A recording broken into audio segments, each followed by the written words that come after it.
Welcome, everyone. My intention here is to share with you the yogic model of the human being. From the yoga tradition, they perceive the human being as having many different layers of subtlety. We call them koshas or veils. And it moves from the densest layer that we're so intimate with, our physical body, or what the yogis call the Annamaya kosha, into our energy body, which actually is not only contained within the physical body, but expands out beyond the physical body. So there's the physical, there's the pranic body or energetic body, in this case the pranamaya kosha. And then there's the subtler level still, which we call the level of mind, or the manomaya kosha, mana meaning mind, the level of mental and emotional experience. And that's one of the most significant places that we can make an impact in our yoga practice. As it says in the Yoga Sutras of Patanjali, yoga is the calming of the fluctuations of the mind. So ultimately, we want to access this level of Manomaya Kosha to create that calming of the surface mind and opening of the higher mind. Subtler than that is the level, what the yogis call the Vijnaya Maya Kosha, or what we would think of as the wisdom body, or the level of pure awareness. And subtler than that is the space of connection to all that is, to everybody, to all that is, or what we would call the bliss body, or the Ananda Maya Kosha. The reason it's important that we understand how the yogis view our whole being is that the practices are designed to work on all these different layers of our being.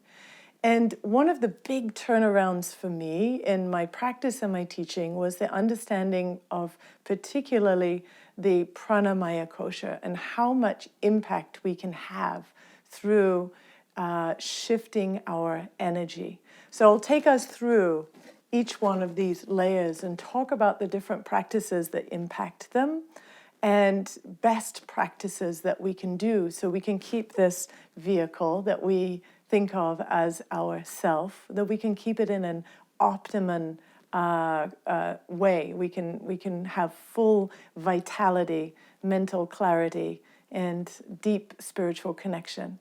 So on the physical level, the Annamaya Kosha, Anna actually means food. So this is our food body. And obviously one of the main ways we can impact our physical body is through the food that we eat.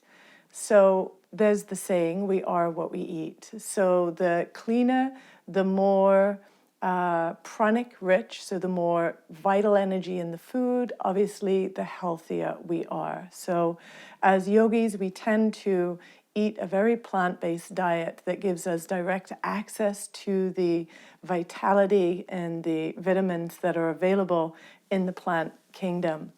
So whatever your choice of food is, the idea here is when we're looking to awaken our Kundalini or connect to higher levels of potential, that we want to be light in our body. We want to have freedom in our body. So clean diet, organic foods, clean source of water, clean air as much as possible. Time spent in nature, because nature is the great stabilizer. Our energy tends to stabilize the moment we take ourselves into nature. So all of that is happening on the physical body. Hiking, running, swimming, biking, whatever your activity is with your physical body is really good and positive. And it doesn't have to be physical yogic asana practice. Any way that you're moving your physical body is considered hugely beneficial in the yoga tradition. The benefit, of course, of asana and the yogic practices is that you access all the different parts of your body. You not only strengthen all of the major muscle groups, but you also create stability in the joints. You can create flexibility where it's needed, and overall cultivate a state of ultimate balance. And when we balance in the physical body through the asana and we balance the nervous system, well, now the body becomes a lot more receptive to the work that we do on the level of energy.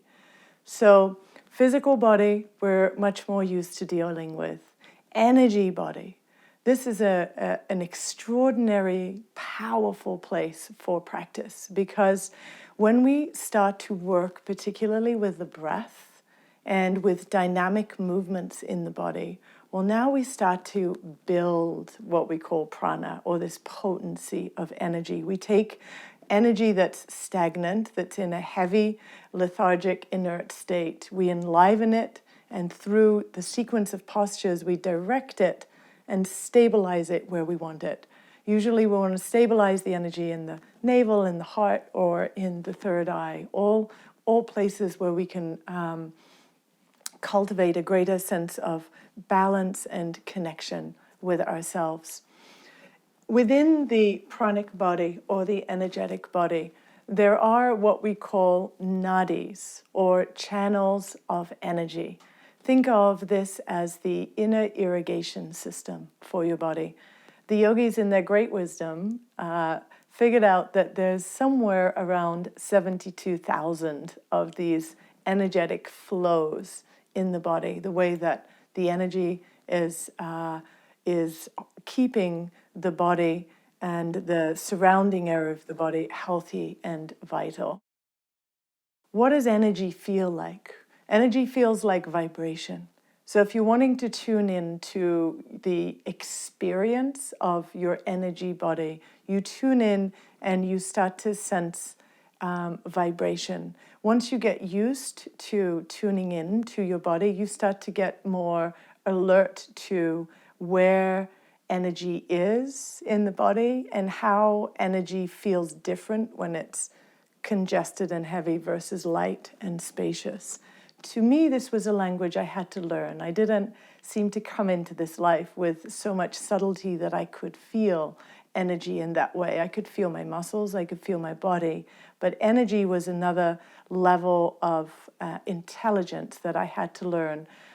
Maybe it's easier for you, but to know that when we start to tap into the way the energy is flowing in our body, now we have the capacity to begin to shift not just our energetic state, but also our mental state. Because when we work with the breath, which we'll work with to access all of this energy body, as the yogis say, as the breath, so the mind. So as we work with the breath, we start to create a shift at the level of mind. But let's talk about this energy body a little bit more. So the 72,000 of these channels of energy, we're calling them the nadis. There's three main ones. And the three main ones are oriented along the central channel of the spine. So the main one we call the Sushumna Nadi, or the central channel, moves all the way up the center of the spine. And then there's two of these nadis that cross in various places all the way up, and they end in the nostrils. This is kind of one of those brilliant designs of the human being. We have access to these two of the three main nadis because they end in the nostrils, and we can choose and direct the flow of air through the different nostrils. And what's interesting is the connection here with Western science that shows that when your left nostril is dominant and open, your right brain is activated. When your right nostril is dominant, your left brain is activated. So now we have this understanding there's these three main channels of energy along the spine, two that end in the nostrils. Well, okay, if I breathe through my left nostril, I can bring more energy to my right brain, the creative, the imaginative brain.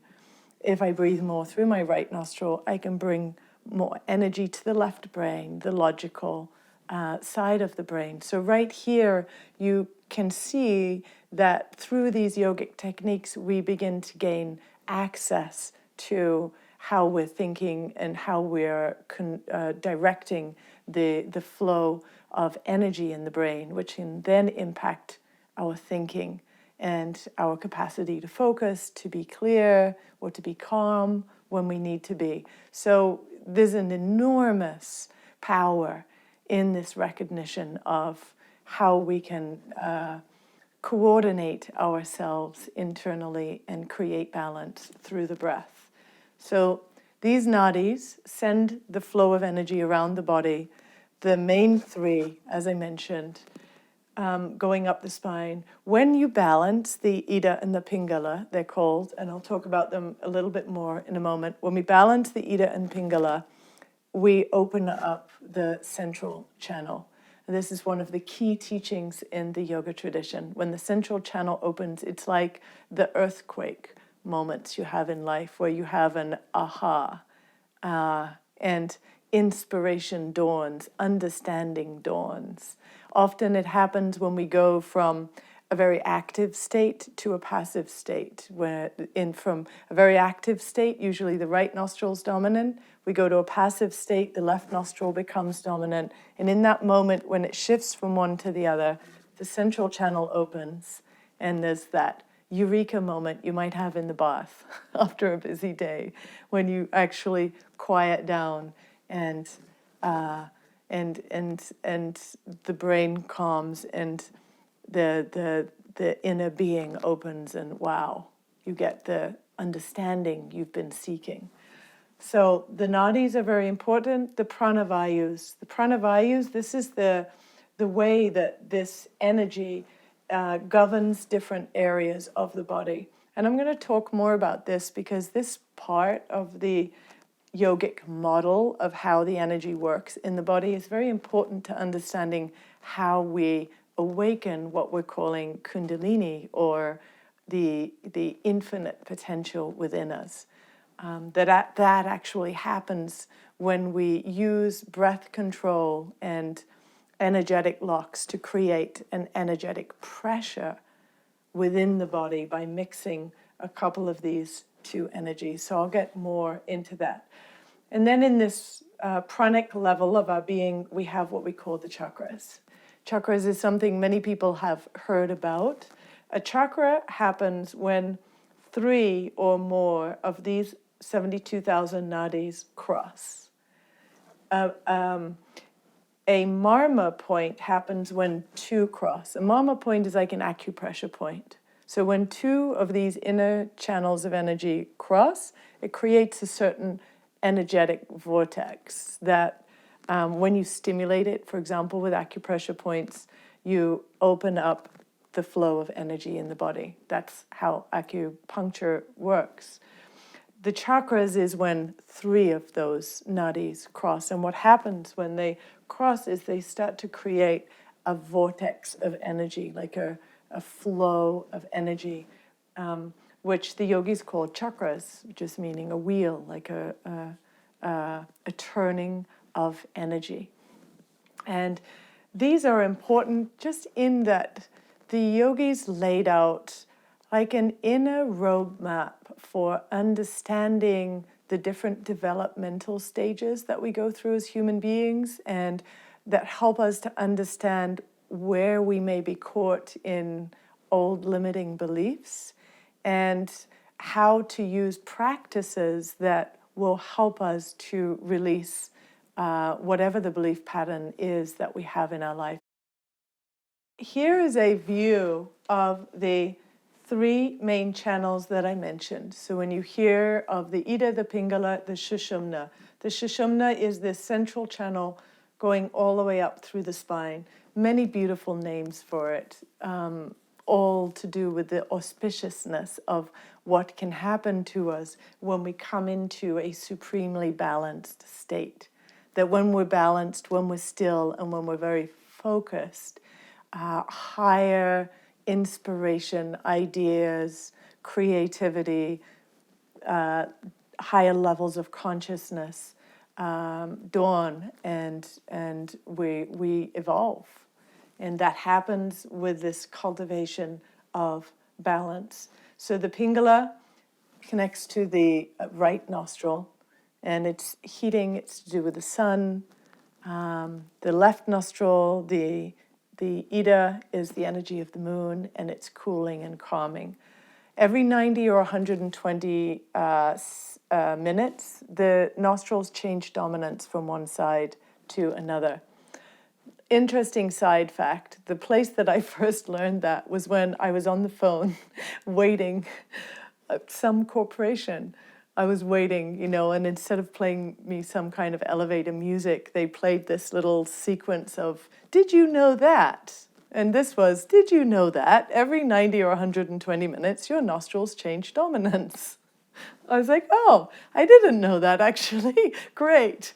And so when I then had it reiterated when I was studying this level of yoga, I just amused, you know, we never know where the wisdom's coming from, right? So the nostrils change dominance every 90 to 120 minutes. What this is it's part of the way that the intelligence of our being keeps us in a state of, somewhat in a state of balance. We go from a more heated state where we're very logical in our thinking, and we switch over to a more imaginative state, which tends to be calmer and more spacious.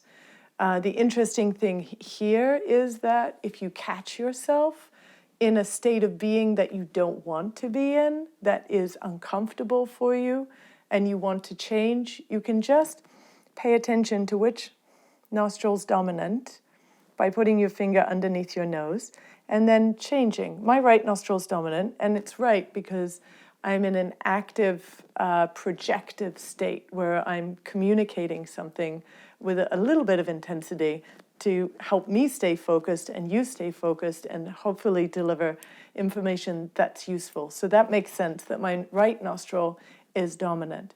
If I was in a right nostril dominant state and I was feeling very aggravated and maybe angry or overwhelmed with something, I could block my right nostril and just breathe through my left nostril for a few minutes, and it would shift the dominance of energy from one side of the brain to the other, and a lot of the dominance of the emotional state that I had been in would shift. So right there, such a valuable tool, so many of these tools in the yoga tradition.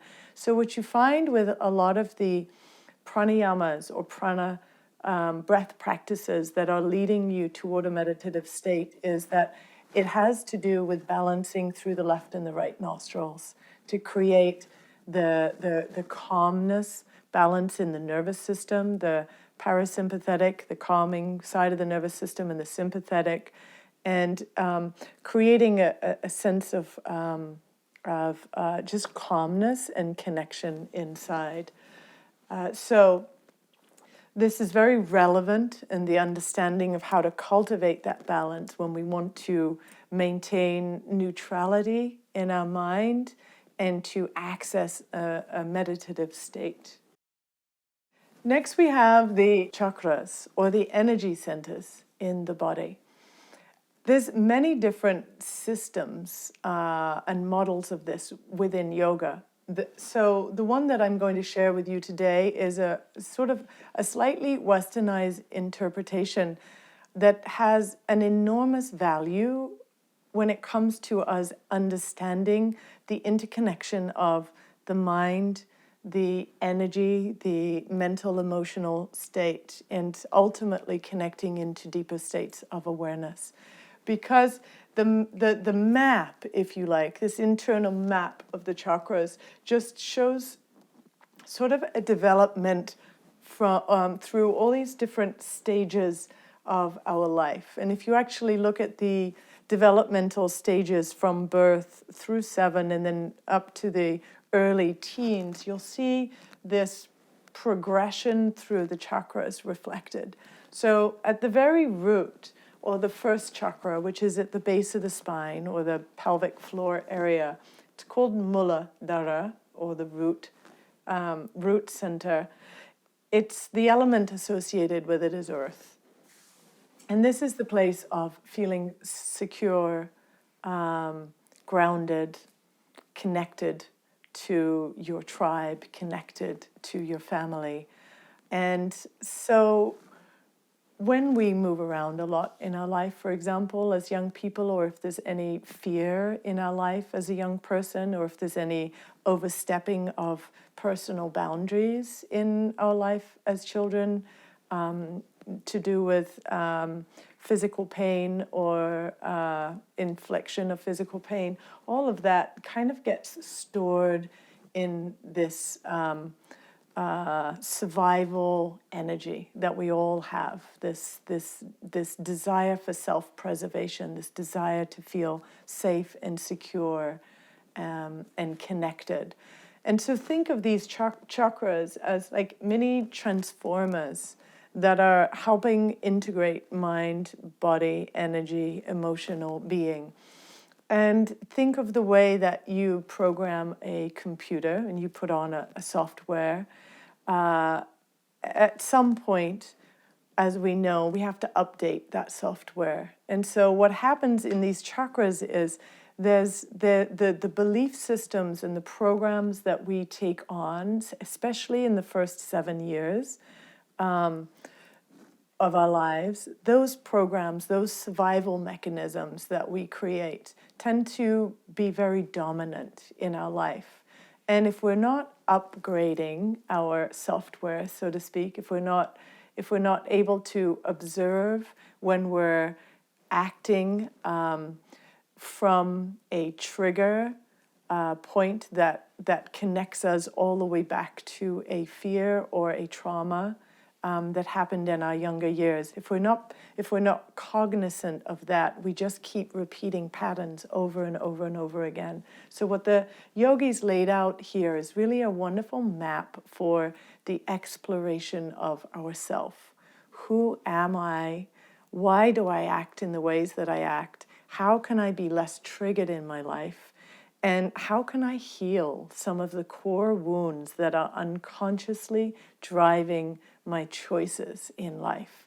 When you start to understand yourself at this level, you can begin to create healing. So, for example, if you keep getting triggered and fear is very dominant in your life, it's a really good idea to do practices that ground you, practices that stimulate your root, that allow you to feel that earthy connection.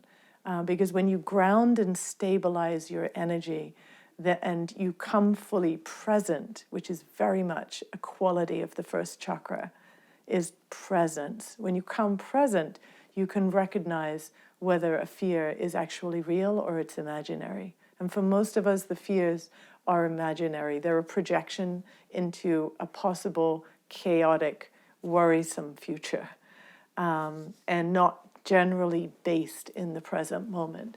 So when you start to notice what are the things that are driving me to behave in ways that I wish that I didn't, well, then you can look at this map and begin to heal.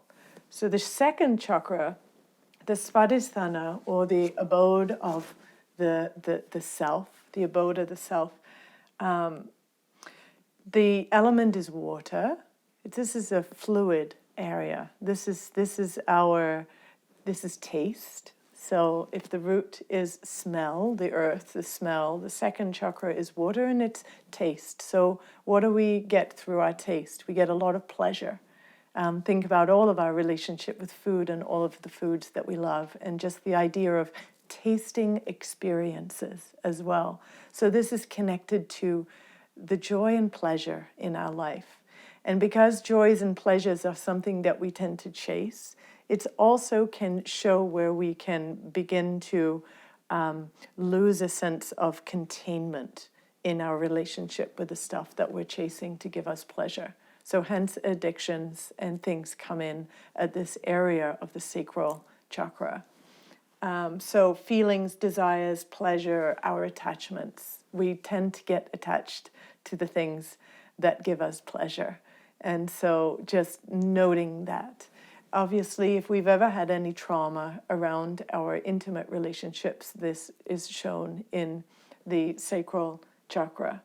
And so that's can alert us, or if we have issues with substance abuse or lack of boundaries. It very much relates to the second chakra, or attachments. Third chakra, Manipura, known as the City of Jewels. And the City of Jewels because this is the place where we light the fire within that reminds us of the sacredness of our life. That fire within that wakes us up to the possibilities in life, where we go from living like an asleep person to living like a very awake person.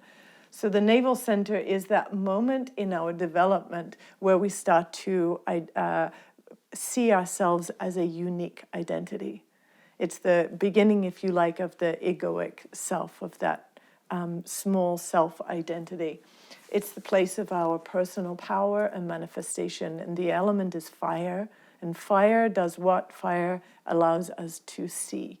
Hard to see in the dark, but as soon as there's any source of illumination, we get to see clearly. So the more the fire is lit, the more we're digesting our life's experiences, the more we're digesting and processing the challenges that we face, the clearer our sight becomes, the more we're able to have that sharp vision. The next chakra is the heart center, the anahata. Anahata meaning like the unstruck, the place, the place. Many would say this is like that, the source of the radiance of our soul. No mistake when you ask somebody to point out who they are, they'll point to their heart. They very rarely point to their head. They're like, this is me. And so here, just seen as that emanation of the essence of who we are and our deep capacity to love, to move from the lower chakras of a very much a me identity into a we. No mistake that at the heart center, the arms extend out in the horizontal plane. This is our connection outwardly. The spine is our connection really from the cosmic to the root, to the earth. But this is our connection to the we, the interconnectedness of all of life. The more we dissolve our attachments, our aversions, and our fears, the more we're able to come into an experience of kind of unity consciousness and the understanding that there is no separation in the space between us. There's just subtle connection. And that to me is the heart chakra, when we start to feel the connection. Because now I know that whatever I do to you, I'm doing to an aspect of myself. If I really want to cultivate pure balance and joy and love, then I have to be in the recognition that I'm not a separate being, that we're all in this big soup called life together. So heart chakra is that moment of coming into the we consciousness. Up to the throat. The throat's called Vishuddha, and it's interesting that what that means is purification. And if you think of it, that we're purifying all this energy to then move it up to the higher centers of the brain. So how do we purify? For many of us, we purify through conscious, clear, and elevated conversation. We communicate our goals, we communicate our creative visions, we communicate our truth.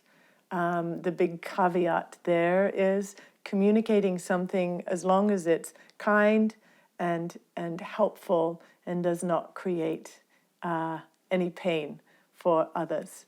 So coming into right relationship with our communication skills. I find for many entrepreneurs or for many people who are moving through this journey of healing, that when you reach the throat chakra and you start to be able to communicate in ways that is really in alignment with the truth of who you are, then life starts to change very quickly. And the yogis say that if we're really aligned with our truth, then our words take on an enormous manifesting power. So if you start to become very clear and conscious about what you say, when you say, and how you say it, then you start to master what they would call the Vak Siddhi, or the power of your communication, and then the words become extremely impactful. So one of the marks of an awakened being is their capacity to really communicate with utter clarity and literally awaken people through that clarity of sound. The next one is the third eye. We hear a lot about the third eye. My greatest understanding of this came just in this we see the third eye that looks out and sees all, but we can't look out and see all until we've looked in and seen all. So think of it as the eye that flips around, that is the eye that starts to inquire about what the internal experience is. As the yogis say, the macro is a reflection of the micro. So whatever's happening inside is reflected on the outside. We're citizens of this outer world, but we're citizens of the inner world. And so how connected are we? How much do we understand about ourselves? Like why we think the way that we think, why we make the choices that we make, what emotional investments we have in certain things. Why are we attached to this or have an aversion to that? Where am I acting out of integrity, out of fear, or out of trying to manipulate life to show up in a certain way? This is all reflected in what we call the Agnya, or the command center. Because ultimately, when we start to understand our internal world, now we can begin to become a lot more discerning in terms of how we're seeing the world outside of us, what's real and what's not real. We're less likely to be pulled into illusions, into dramas, into confusion, and we're much more likely to be able to just pierce very clearly through the veils that anybody may be projecting. No, see me this way, wait, I'm over here. And then you can just see the truth of where that human being is at. So that's obviously, to me, that's like a superpower, having that capacity and that clarity to really see into the soul of another and recognize that unity again. And therefore, if we really can see into the soul of another, we're much less likely to judge that person from the state of consciousness that they're acting in that moment. If we can understand that we're all equal at the deepest level of our being, and that we're all doing the best we can given the level of consciousness that we're currently operating at. If I can only see this much, but somebody else can see this much, that person can't really blame me for just seeing this much. I feel like when we get up to this level, we can begin to have enough clarity that we stop polarizing around issues. And the way that the third eye is depicted in yoga is with two giant petals on either side of a circle. The two petals represent the polarity of life. All of the night, the day, the hot, the cold, the black, the white, and the tendency for all of us to polarize around right and wrong. And the moment we polarize, as very clearly states in the yoga tradition, the moment we polarize and we take a strong position, now we have separated ourselves from the other, whoever that is. And the invitation when we come to this level of our development is to begin to be in the consciousness of yes and. Okay, my preference might be this, but can I see where that other person is coming from, and can I have compassion for their perspective and therefore not need to make them wrong? Now, if I don't make them wrong, I'm going to be more inclined to find a way to meet them where they're at. And Yogi Bhajan, one of my key teachers, would often talk about the idea of a forklift. a forklift has to first go down and meet the whatever it's going to elevate. It has to meet it where it's at, and then hopefully elevate and lift it up.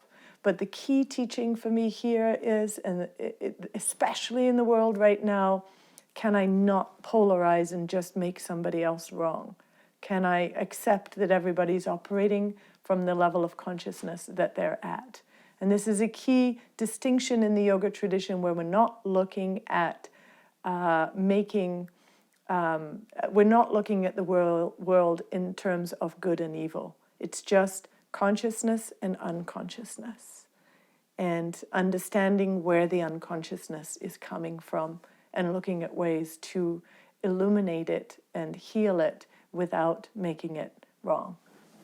Then we get up to the crown, Sahasrara, which really means the 1,000-petaled lotus, and 1,000 is used in the yoga tradition to mean infinity. So this is where we connect from our earthly value to the cosmic value of ourself. We go from finite self to recognizing the interconnection at a very high level of all beings. And then higher than that, the 8th chakra, what Yogi Bhajan called the 8th chakra, is our auric field. So you may remember that earlier I said that the pranic body, the pranamaya kosha, this level of our being, extends out beyond the physical body. And you can see this now with Kirlian photography that shows the emanation of energy outside of all living things, whether it's a leaf or a piece of fruit or a human being or a rock. And this emanation of energy is part of the pranic body. It's what is called, in the modern kind of quantum language, the electromagnetic field. And what the new scientists are saying about this electromagnetic field is that it's created from the level of thought and emotion. And level of thought and emotion affect all of these chakras. Thought, and then emotion, energy in motion, and those emotions have more power than the thoughts, because they're this stronger energy in motion. And if we have emotions for too long, they start to concentrate into a feeling. And if we have that feeling too long, then it starts to concentrate into a character reflection. I'm angry, but then I'm experiencing anger so much that I start to identify myself as an angry person, or others are identifying me as an angry person. And so this is sort of how something that starts at the level of mind activates at the level of thought, starts to dominate in our experience on all levels of our being. And the interesting thing is that when you start to work on the level of the physical and energetic body, a lot of emotional stuff is released. One of my favorite people in the world, Nikki Myers, who works a lot with people in recovery and is a yoga teacher, she calls it getting the issues out of your tissues. So all of this that we're talking about here, all of the dominant emotions that we experience in our life, those which we don't process, end up having an energetic and physical reflection in our bodies. So if I come all the way kind of back to where I began, the reason why this yogic model of the human being is so important is that we get to understand that we have to, we can't just try to solve our problems at the level of the mind, because then we're not accessing the felt experience of whatever it is that the stories the mind has. We can't just do it at the level of energy. We can't just do it at the level of the body, but we can create a holistic experience of healing when we work on all these different levels of our being. And that's what the yoga tradition invites us to do with physical practices, with these pranic practices, so breath, dynamic movement, that helps to move stuckness and stagnation out of the body, and then the cultivation of the capacity to work consciously with our mind. So to catch a judgment as it's coming up and choose, oh wait, I choose not to make that judgment right now. Or, oh boy, I just judged myself again, or I just judged that person. Okay, do better next time. move on, right? So this capacity to self-correct and self-reflect, so that we are treating ourselves as this integrated, greater being than just these separate identities that we may have. And this is where the healing becomes very powerful. So if we think about the chakras for a moment, if we want to create balance, and we can be alert to the chakra that reflects the things that we're struggling with. So I'm in a power struggle with my boss, or I'm in a power struggle in my relationship. Okay, now I know that's related to the navel center. Okay, so I'm going to pick a practice that works my navel. Or while I'm having a hard time communicating right now, I can't get the words out, or I can't bring up the much needed conversation I need to have with somebody. I feel stuck. Okay, so I'm going to do practices that work my throat. So you see that in the yoga tradition, this is how we create the healing. We look at a human being in this way, and we figure out where is the energy stagnating? How can I get it moving? How can I create an integrated state?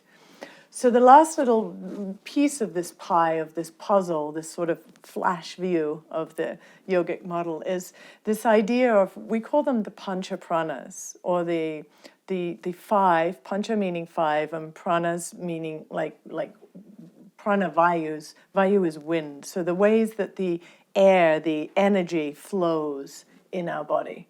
Energy, better put than air. The way the energy flows in our body. So there's an energy from the navel down that helps us to eliminate all the functions of elimination in the body. It's downward flowing. I referenced it right here. We call this, don't worry about the names, but we call this the apana energy. It's a grounding flow. Then we have what we call prana. There's a big P prana, that's the cosmic prana that we're all a part of. And then there's prana, we'll call it with a small p, that is the energy that gets built in the heart and lungs. We bring it in on an inhale. We bring it in with the food that we eat. And this has a more inward and upward flow to it. And then we have this energy we would call samana. Sama means kind of evenness. And this is the energy of digestion and nourishment and integration on all levels. There's another of these, so there's three. There's another one called the udana, which is the energy that fuels our expression in the limbs, in the legs, up through the throat and the head. And then one that connects them all, which we call the vyana, vayu. When it comes to yogic practices, if we're looking for inspiration, we do stuff that keeps our arms up in the air. That's kind of a pretty straightforward one. If we want to build our feeling of contentment and presence and power, we focus on this, the chest and the heart. We do lots of breathing and long, deep breaths and pranic practices. If we want to focus on eliminating, we work on getting the energy moving in the lower part of the body. If we want to build this energy at the navel, we want to start to combine these two. So there's many yogic practices that draw the upward flowing energy down and the downward flowing energy up, and they create this little whirlwind of pressure in the navel center.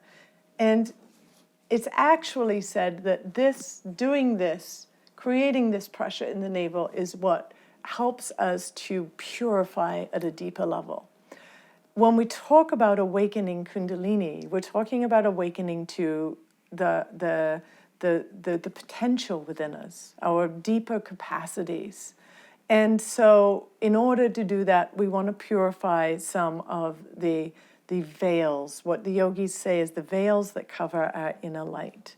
All the stuff we've been talking about, all the practices that we do help us to slowly dissolve the ways where we're not seeing ourselves and life correctly, and healing old wounds.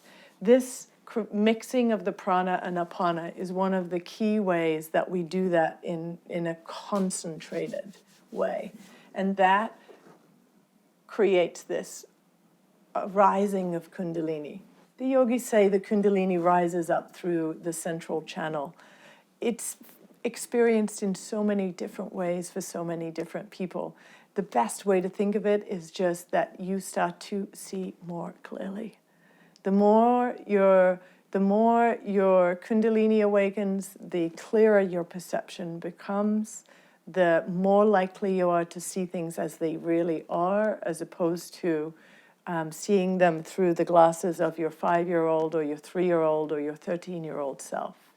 You start to peel off all those misperceptions of self and other and circumstance and see life more clearly. If you see life more clearly, you're more likely to be able to engage in a spontaneous and evolutionary manner versus acting in ways that are just informed by the hurts and pains of your past. And so this is the journey of awakening. As we raise this energy, there's an equal energy, what we would call grace. That ultimately, we do a lot of effort in the yogic practice to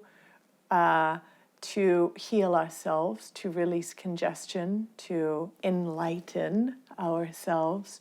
But ultimately, as Rumi said in a very sweet and short verse, that we get to knock on the door. We're knocking on the door with all of our practices, and as we practice, we create more healing, more openness, more inner revelation. But we're knocking on the door, but ultimately, the handle is on the other side. And the true aha moments, the true awakenings happen spontaneously. It's not coming from our own effort, but our effort is preparing our vehicle to receive the downloads of grace. So I hope this all makes sense to you. It's a little brief overview of the yogic understanding of who we are and a little model that you can use as a way to understand yourself and to begin to map out your own personal journey of evolution and healing. So thank you so much for listening with me today, and blessings on your journey.